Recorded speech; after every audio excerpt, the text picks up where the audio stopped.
PM Kisan সন্মান নিধি যোজনাৰ টকা কাইলৈ আপোনালোক সকলোৰে একাউণ্টত সোমাব।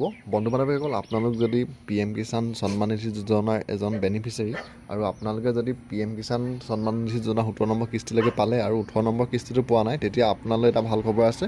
অহা কাইলৈ আপোনালোকে নিজৰ একাউণ্টত PM কিষাণ সন্মান নিধি যোজনাৰ যি সহায়ত যি 2000 টকাকৈ দিয়া হয়, সেয়া আপোনালোকে লাভ কৰিব। তো ইয়াত আপোনালোকক দি দিছে।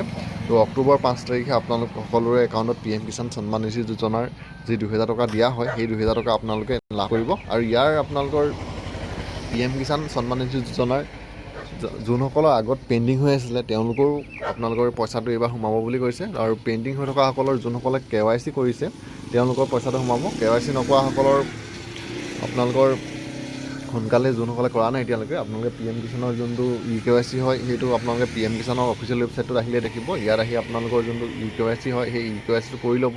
আৰু যদি আপোনাৰ আগত কৰা আছে, তথাপি আপুনি এবাৰ eKYCটো ইয়াত চেক কৰি ল'ব।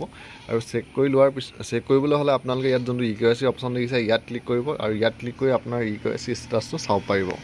আৰু পইচা সোমোৱা ষ্টেটাছটো চাবলৈ হ'লে আপোনালোকে ইয়াত PM কিষাণৰ ইয়াত যোনটো অফিচিয়েল ৱেবছাইট আছে, আপোনালোকে সেই ৱেবছাইটটোলৈ আহিব লাগিব। আৰু এইটোলৈ অহাৰ পিছত আপোনালোকৰ সন্মুখত এনেদৰে আহিব। আৰু ইয়াত আপোনালোকৰ যোনটো নাও ইয়ৰ ষ্টেটাছ বুলি আছে, আপোনালোকে নাও ইয়ৰ ষ্টেটাছত ক্লিক কৰি আপোনাৰ PM কিষাণ সন্মান নিধিৰ যোনটো আপোনাৰ বেনিফিচিয়াৰী ষ্টেটাছ হয়, সেই ষ্টেটাছটো চাব পাৰিব।